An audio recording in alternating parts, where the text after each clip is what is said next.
Now, a success story of one of last year's graduates from Pacoima. Now, presenting Ritchie Valens. Hi, I'm Lucy Jimenez. And I'm Miracruz Reyes, and we're standing in front of a mural dedicated to the famous rock and roll star Ricardo Valenzuela, otherwise known as Ritchie Valens. It is located here at Pacoima Junior High, where Ritchie attended school.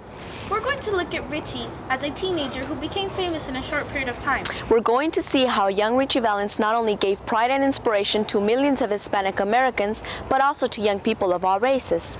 Ritchie was a good example of the American dream, a young man who became successful by taking his natural musical talents and applying hard work to become a famous recording artist. We're going to see how Ritchie Valens was like before and after he became famous by talking to the people who knew and loved him.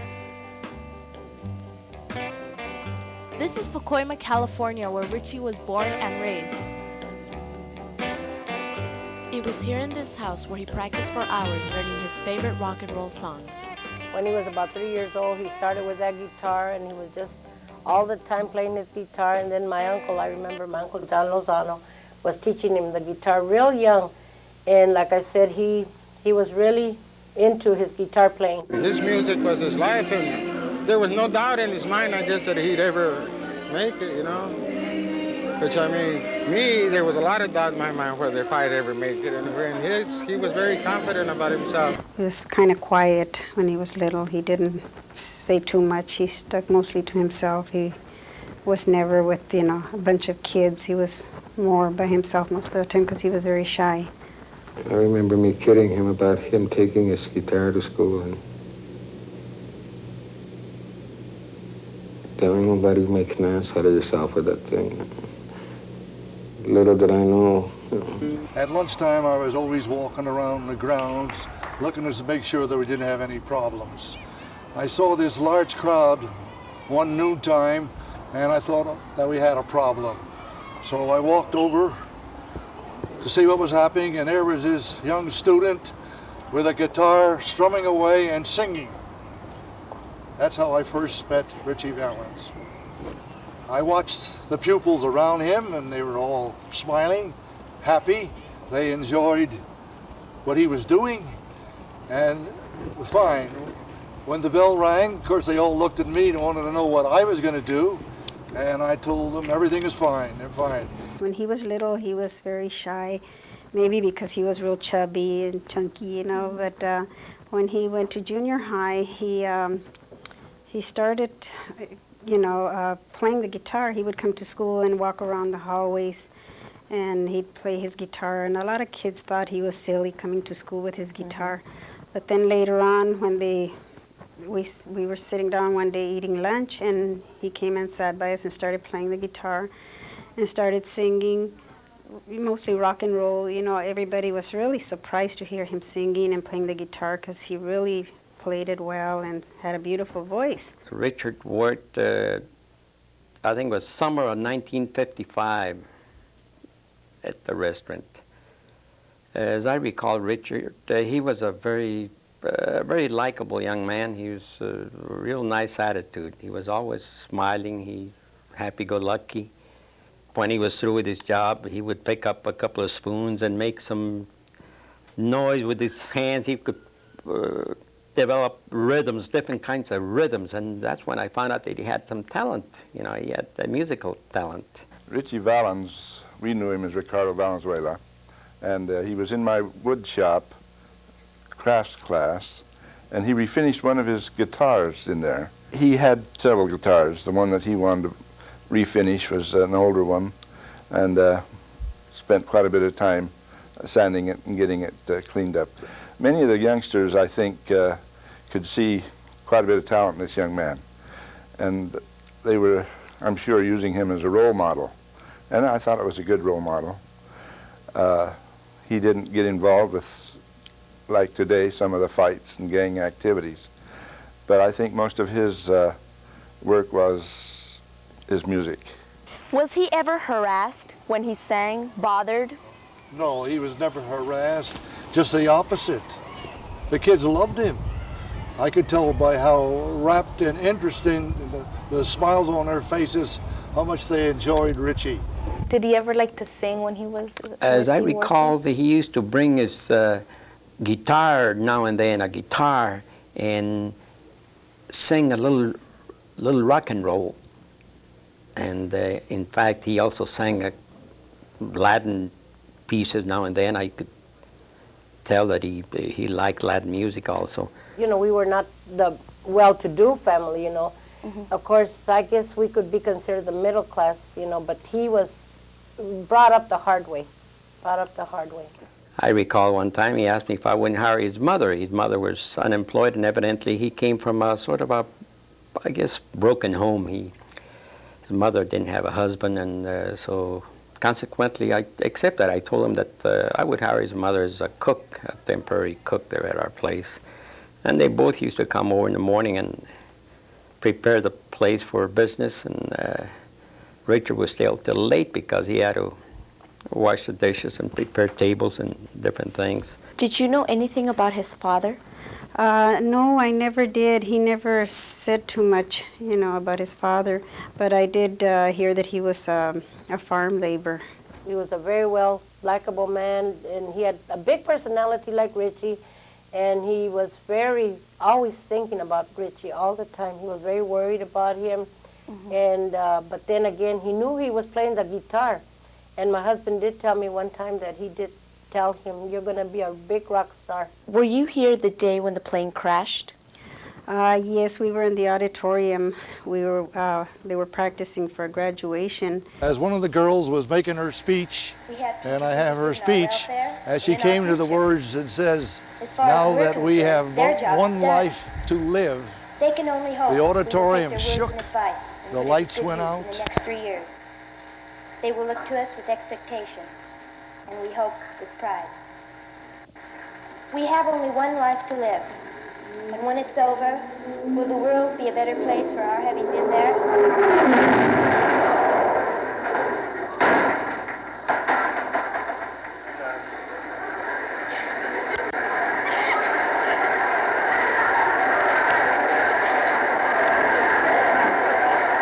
It was a jet blast, that's all there is to it, it's all over.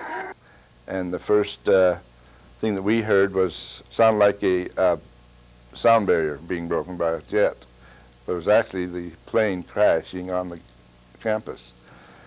And the lights went off. Everybody was quite upset. And then the emergency generator kicked in and lights went back on, and we continued with the program, I think, for another half hour, 40 minutes. And we could, as teachers, could notice the commotion on the outside.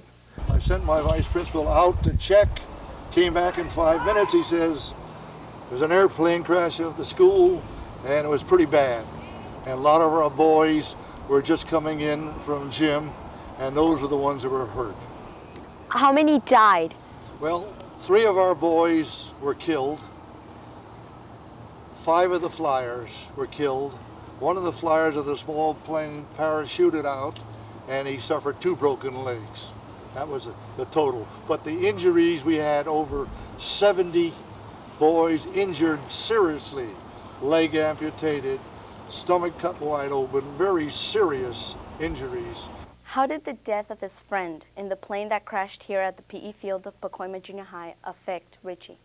Well, he was very saddened by that, but at the same time, he was saddened because of his grandfather's death that same day. So we had been to a funeral that same day, so he was saddened also, you know. I know that a lot of us were afraid of, you know, when you'd hear an airplane, or I was afraid to get on an airplane for a long time, and I'm sure that's how he felt. He was always afraid of airplanes. In fact, when we used to take him here and there, we usually would come down San Fernando Road, and right there at the Pacoima Whiteman Air Park, every time we would pass through there, he would say, "I'll never get in one of those airplanes." Did he ever mention to you that he wanted to be a rock star? No, but he showed it, you know, he showed it in his own way. By, you know, joining the band and singing with his friends and singing here at Pacoima Junior High and a lot of little functions, you know, like Halloween parties and things like that. How old was Ritchie when he began his singing career? He was about 14 or 15, and then he started with the Silhouettes. I'm the original leader of the Silhouettes. I'm the guy who formed the band. And in 1957, September of 1957, I formed the band. One of the members brought in his name to me. He told me that there's a kid in school who played the guitar and it was a real good singer. I already had a singer, but I was looking for sax players. And so I told him to come over anyway, and I'd like to listen to him.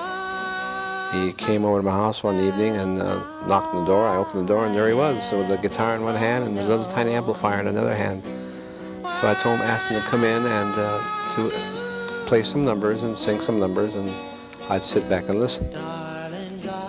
And so after the first number, I knew that he was going to be in the band because of his extreme talent in handling the guitar and playing it so well, and the good, strong voice that he had. Although he was 16, he was very mature for a 16-year-old, especially on stage. He had a lot of charisma for a 16-year-old at the time. He could play the guitar and not look at his guitar. He would play his guitar and look out at the people, and he was really enjoying entertaining people and the fact that they were liking his music. By his music, I mean in the 50s, rock and roll was at the very beginning, and rhythm and blues actually. And he was playing the music that all the teenagers at that time wanted to hear and see. So our band was an exception with him playing this type of music. The band played the regular stuff, the boleros, the ballads, and some rhythm and blues.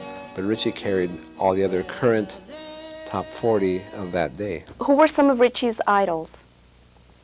Who did Ritchie look up to? Eddie Cochran, James Brown, Chuck Berry. He just loved music, period. He changed his name to Ritchie Valens. Whose idea was it? Actually, that was Bob Keene's idea. Right. That was, while he was with the band, he was known as Ritchie Valenzuela, which was from September of 1957 to June of 1958.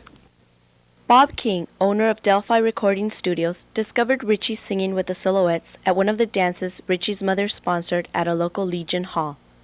Well, we hung out the drive-in restaurants that they had then, uptown, or just cruising around, driving from here to Van Nuys, or parties, wherever, different places. Or we'd go to if he had to record, then we'd go to the recording studio. I used to take him down to Bob Keene's place, and when he was rehearsing and stuff like that, but I never went to the studio, just to when he went for rehearsing. But unlike most artists that you write arrangements for, they sing the tune, you plan the arrangements. Ritchie planned his own arrangements. He would take his guitar and he'd play the lines that he wanted written. I would only physically set the notes down on paper. Then we would get in the studio and we'd kick around ideas. Sometimes we'd execute changes, etc. At that particular time, the influx of Spanish, the Latin rhythms, were just beginning to take hold in America. And actually, he was more or less a pioneer in that particular idiom. Witness the La Bamba and several of the tunes. He always injected a bit of the Latin rhythms into his rock. He was someone that you liked to be around, that you did a happy feeling when you worked with. And at no time when his art record was successful did it seem to go, his success seemed to go to his head. I think it was a year later, I saw him at San Fernando High School. And he told me, he stopped to, in fact, he remembered me very well. He says, Mr. Zamora, he says, I got the good news. I'm becoming a little famous now. I play the guitar and sing. And we had the top rock recording musicians at that time, and some of the guys who had done all of the top 40 things that emanated from the West Coast. And he worked with them, and they didn't resent taking orders from him because they knew he knew what he wanted, and he knew what he was doing. He had a great knowledge of music.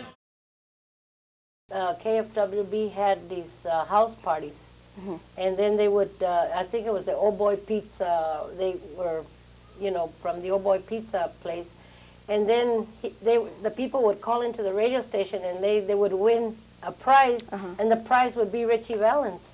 Oh. They would go play at the house party for them. So he was kind of tickled about that. It was very exciting for him. And of course, El Monte Legion Stadium. That was one of his memorable events that I can remember. One time we went to a party, and it was a farewell party for a real good friend of mine. He was going in the Army. And then Ritchie, he heard him saying that, asking the girls for a farewell kiss because he was going away. So Ritchie told everybody, I'm going away too, can I have a farewell kiss? And everybody knew he wasn't going away, so the girls just sort of laughed and they said, you're not going away, Ritchie. And my sister Helen said, Ritchie, I'll give you a kiss. So she went up to him and he gave her a kiss and everybody was clapping for them. And then they started dancing and they danced together that evening and she ended up dancing with him most of the night. And then he told her he had recorded a song, so he started singing for her. He sang Come On, Let's Go, and I think La Bamba, and Donna. Ritchie had a string of nationwide hits, beginning with Come On, Let's Go and including the double-sided hit of Donna and La Bamba. Ritchie recorded 2 albums and was on his way to becoming a major rock and roll star. At the height of his fame, he returned to Pacoima Junior High to perform a live concert. Now, a success story of one of last year's graduates from Pacoima. His first record sold over 1 million copies, and Donna, his newest release, is backed by a terrific song called La Bamba. Now, presenting Ritchie Valens with Come On, Let's Go.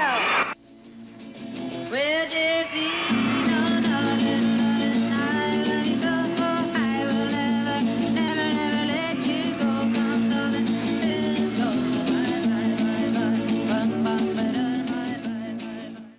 I understand that you wrote some lyrics for Ritchie Valens.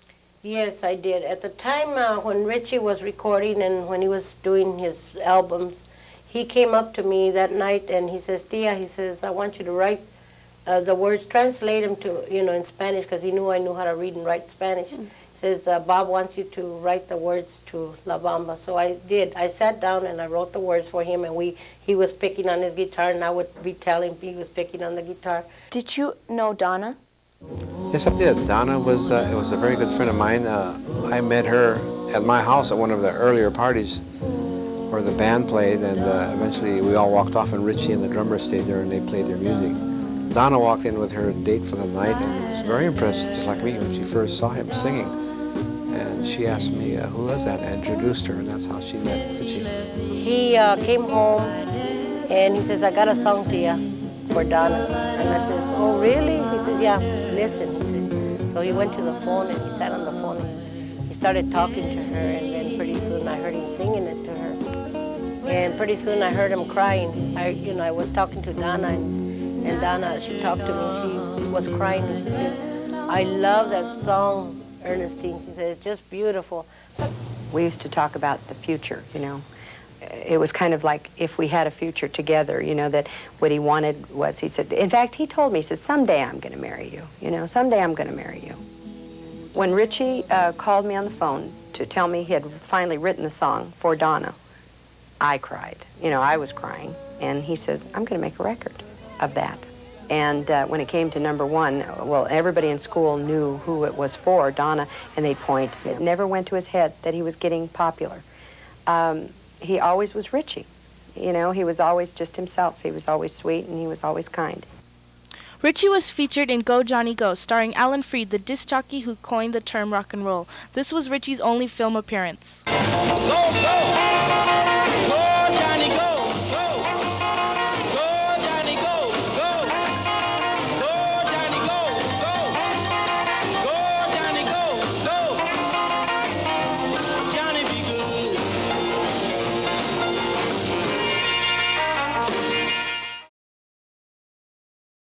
Ritchie appeared with some of the biggest names in rock and roll. He began a nationwide tour with Buddy Holly and the Big Bopper. It was a tour he'd never complete.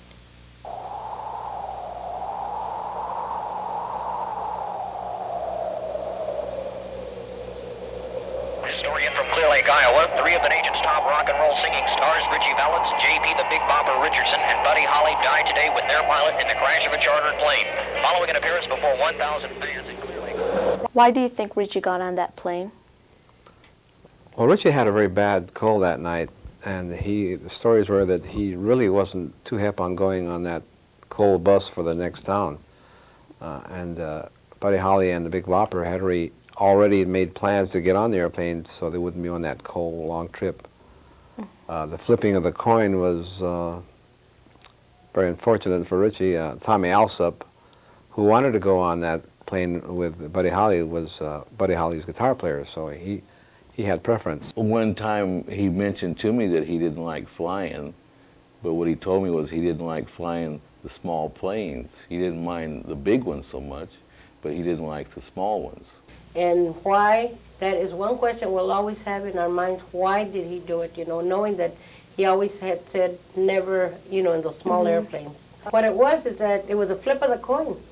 And that's why I don't understand that. Of course, I understand why, because he had no chaperones out there. He was 17 years old, and there was nobody to tell him any different. It was so devastating. I came straight off work. I left work and went over to Connie's house, and we met, kissed and hugged and cried.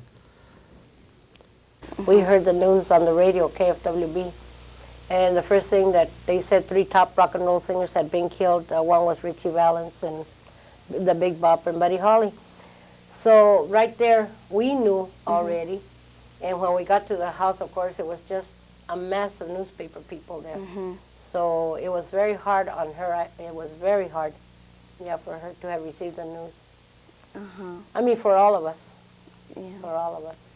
I think I was in shock. I just couldn't believe it. You know, it was so hard to believe, and it just hurt very much. We were all in tears. Everybody was crying, and we just couldn't believe that it was him. He had just become popular and famous, and all of a sudden he was gone, you know. And we were also happy for him that he had worked so hard for everything he did, and then all of a sudden, you know, he was just killed in that airplane crash, and it was a very sad day for all of us. We were planning another album on him of Mexican and American songs, in which he was going to sing in both languages. It would have been real great. It was real tragedy that it had to happen, because Ritchie was one of the artists that I had my fondest hopes built around.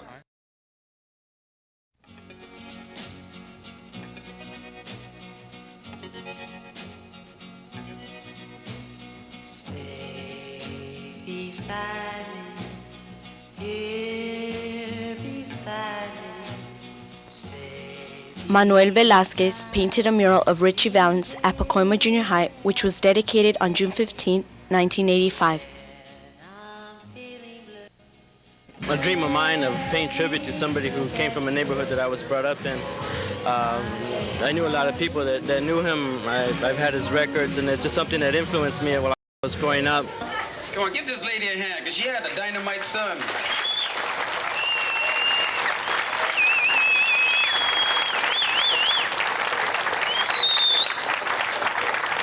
Come on, you can do better than that. Let her hear you. I'm very happy to be with all of you, and we expect to see this again. All we need out here in San Fernando Valley is a recreation center for all the boys, make them happy. Not because we lost Ritchie, Buddy Holly, and Big Bopper, we have to lose the rest of them. We have to have faith and live with faith. But everything will be all right. To me, it means that we'll always have him here. He's here. He thought sometimes that he just couldn't make it on his own. That's why I started breaking the dances at the American Legion.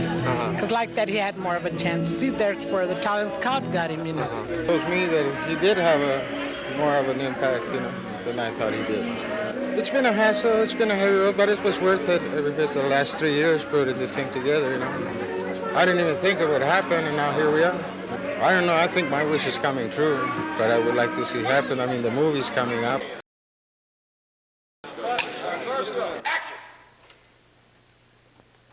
Here's a bit of a rattlesnake.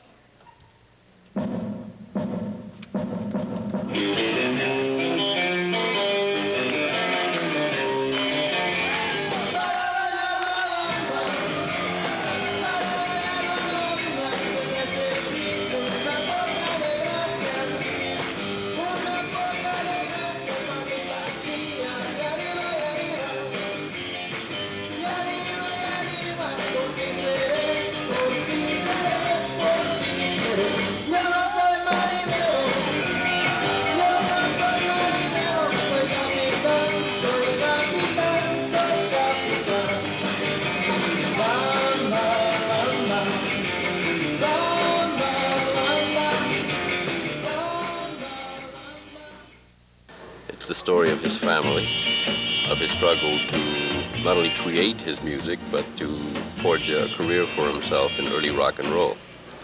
He was one of the pioneers, one of the early seminal influences in the development of rock and roll, having, in a sense, influenced the development of punk rock, for instance. A lot of people trace punk rock back to one of his pieces called La Bamba. It goes without saying, I think, that at 17 years old, when he died, Ritchie Valens had a lot left to give. And we've tried to capture that promise that his early beginnings, his early efforts showed.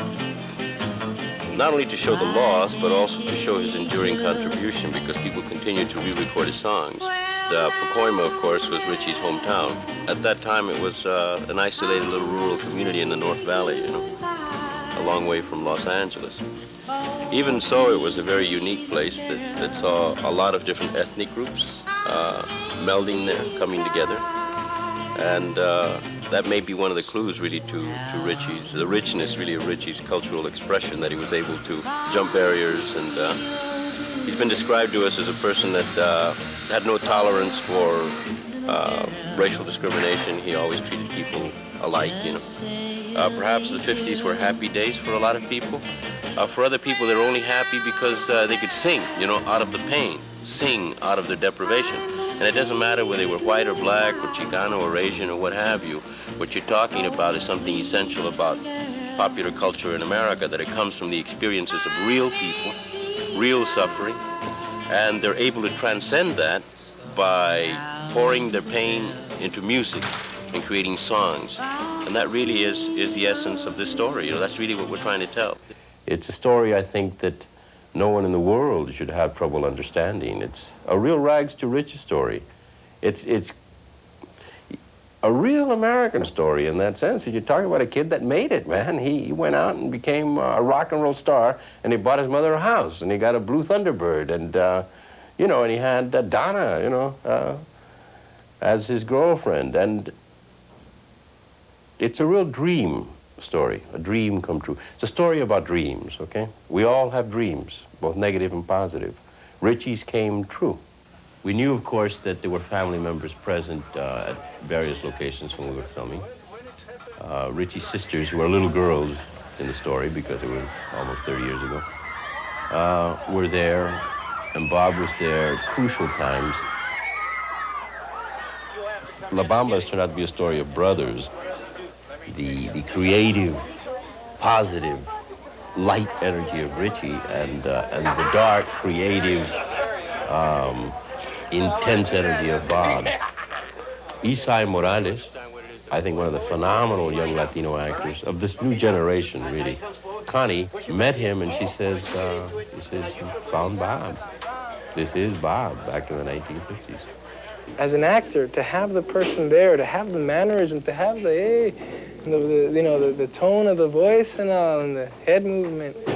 When you identify, like I feel I identify with Bob, people in the theater should identify. It was drunk, Bob. Give me that Bob. In that line. I knew I was the victim of someone's evil plan. When the stool pigeon walked in and said, after everybody else got in the fight, I went and fell asleep on a bench or somewhere, so they have to carry me up. The spirit of Ritchie's mother, I mean, she is undoubtedly one of the major forces that created Ritchie Valens. So we had to capture Connie's spirit, and we did it by casting Rosana Soto in her role. That has to be that full extension, okay? It's a very unique, I think, quality in their family. They all have a tremendous spirit, which I sense. They're very strong. She's tremendous. She's very strong. And on the set, sometimes when I'm working, I forget all of a sudden, I turn around and I see her. It just, it's like an instant focus for me. I've been a person that since I was on my own at the age of 14. You know, I was always thinking what I was going to do, and I was the lead of my family, picking cotton or doing this or doing that. And my father would say, well, if you don't help me, nobody else will. Well, Lou Diamond is a discovery. We went all over the country looking for an actor that could portray Ritchie Valens, capture his human qualities based on what we had learned about him through other people. And he embodies the spirit and the generosity, of mind and heart that Ritchie Valens had.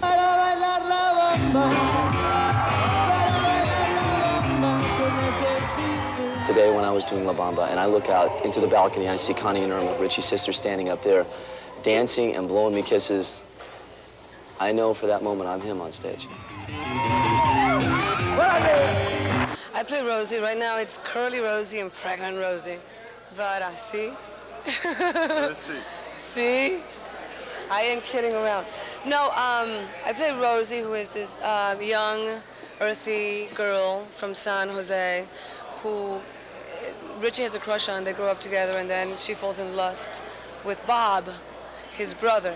And in real life, she ended up living with him for 19 years and having 7 of his children. And on film, this is the first. Do you think the movie was accurate on your relationship with Ritchie and the way Ritchie was? Well,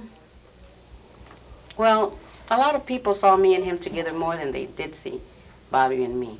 Mm-hmm. So I guess they figured, that he had a crush on me or something like that because we were only maybe 3 years. I was 3 years younger than him. He looked after me. Mm-hmm. Sort of like the big brother, I guess, instead of Bobby. He tried to look after me. Me and Bobby always lived with his mom 4 or 5 years till he passed away. Were you ever at any point jealous of Ritchie, especially when he went on his own? No, of course not. I was very proud of Ritchie. Ritchie was my hero. Finally, somebody in our hometown had gotten on the charts. It was a goal that all musicians here in town wanted to get, and he was there. And because I personally knew him, I was so very, very happy and proud for him. Do you have Ritchie's guitar? Yes, I do. This is very strange. I've been looking for this guitar for over 25 years. I knew that it was around, and I had asked everybody. I asked Connie, Ritchie's mother. I asked his aunts and family members, and nobody seemed to remember what happened to it. In the last few months, I've had a few articles in the LA Times in regards to our goal to get Ritchie's star on Hollywood Boulevard. And this gentleman one day walked up and asked me if I was the one who was Ritchie's friend. And I said, yes. He said, well, I have his guitar. And I kind of laughed. I said, sure. He said, I'll have it for you next week. So next week, he popped up and handed it to me. Okay, as you can see now, it doesn't look like it's in very good shape. So I contacted a friend of mine named Pat Ortink, who refurbished it for me. As you can see now, this is the way it looks now. This is the way it actually looked when Ritchie had it. I go by the stage name of Ernie Valens. Mm-hmm. And right now we're working on an album which is going to be entitled A Tribute to Ritchie Valens. Mm-hmm. There's going to be, is what we're mainly working on right now, is just to keep his memory alive.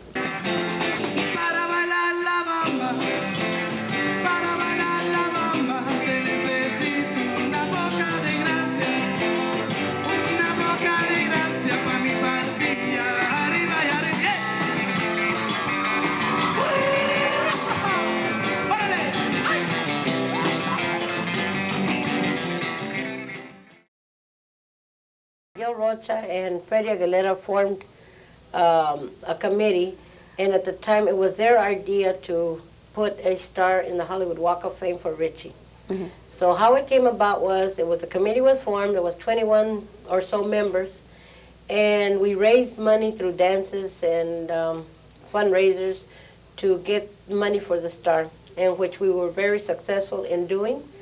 Then we had a letter writing campaign, and it came about, our dream came true. And although, like I said, he did come from a very poor family, and that goes to show you that it can be done. He was a strong-headed boy, really mature for his age.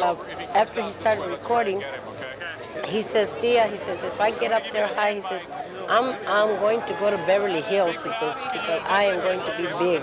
I says, well, God help you. That's all I told him. I remember his words. Welcome to the largest family reunion ever held on Hollywood Boulevard.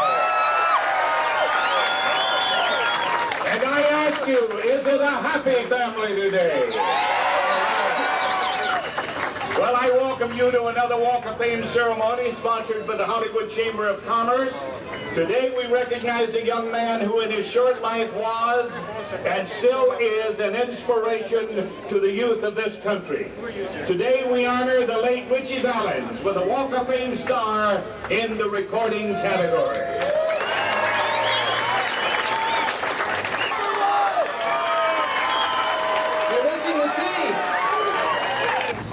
Ritchie's legacy was a legacy of love. It was a legacy from our hearts. And today, 30, 40 years afterwards, when the man is finally being honored as he should have been when he was around, he still brings people together. And I'm still very much honored and proud to be a part of that. Thanks. Thank you, Lou. Thank you to the Chamber of Commerce. Thank you to the media for being here, because what we're doing here today is we're propelling a star deeper into the heavens. A star who represents few of the known Hispanic talent in our community. May there be many more. God bless you.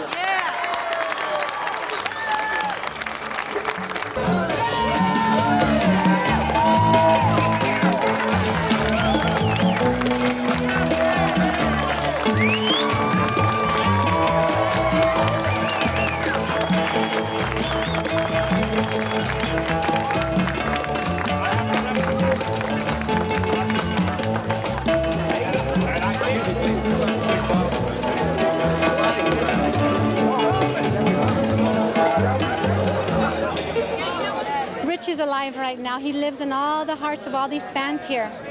He's alive right now. His spirit is here, Mom is here, and they're so proud, and I'm so proud. You know, I feel real bad. I want to cry. I miss my brother. I also miss my mom very much. And maybe some of our fellow Latino musicians will follow in his steps, which are to be clean, good, honest citizens. And there are plenty of them out there. I hope you follow Ritchie's steps. You know, Ritchie's dad died. My mother did the American Legion like she did for Ritchie. She raised money. Ritchie did work a lot in the fields, and it was nothing easy. It was really hard. It was really hard for Ritchie. I mean, we worked in the fields all our lives. I mean, we were little girls with them, and we even had to put in, you know, to pay this and pay that. And He had a gentleness of spirit that is somehow lacking today. He had a humility that is hard to find today, even among the youth. This is a me, me, me society. He wasn't me, me, me. He put his family first. And that's what I think more people need to do today. Just be more family oriented. Even in the movie it shows what he did. He didn't do it for him. He did it for his family. He did it so that he could have a better life, we could have a better life. And he's a kind of role model that it's hard to find today, real hard. They're very few and far between. Lou's one of the few, and Isai. He was serious. He knew what he wanted to do. He knew that he had a certain talent, and he tried to take the best advantage of his talent, which he did. And this is what I used to tell all my students. No matter how smart or not smart, if you're good at something, work hard at it and keep trying. And Ritchie Valens made it, you can make it. I know just about everywhere he went, you know, school or otherwise, he always had the guitar with him, you know, practicing his notes and stuff. Because basically he couldn't read music, so he played by ear, so he kept working it over and over and over until he got it the way he wanted it. I think through his music, he's touched a lot of people. I remember the roller skating rink in Van Nuys that we went to, and he performed that night. And I remember going home that evening with about 15 people to my house, and we went in the house and sat around, and he got his guitar out and started playing his guitar, and everybody started dancing, you know, and having a good time. And my mom and dad got up, and they came out and they started dancing too. Like I said, he loved people. He loved being around people. And the more he played for people, the more they liked it, the stronger his talent came out. I think he showed everybody that no matter how poor you are, or how rich you are, or how shy you are, if you really, you know, want to work at something, you have to really work at something you want if you want to reach that goal. And he left us some beautiful memories of his music, you know, his songs that he made. You have seen Ritchie Valens' life through the eyes of his friends and family who are still keeping his music alive. Through his music, Ritchie Valens taught the community that no matter who you are or where you come from, you can achieve your goals through hard work and dedication. Ritchie's memory will live forever. We always got Ritchie Valens to soothe your jangled nerves. He's swinging. Crazy. Like, hey, entertain Mr. Freed. He might even play your record if you rock him enough.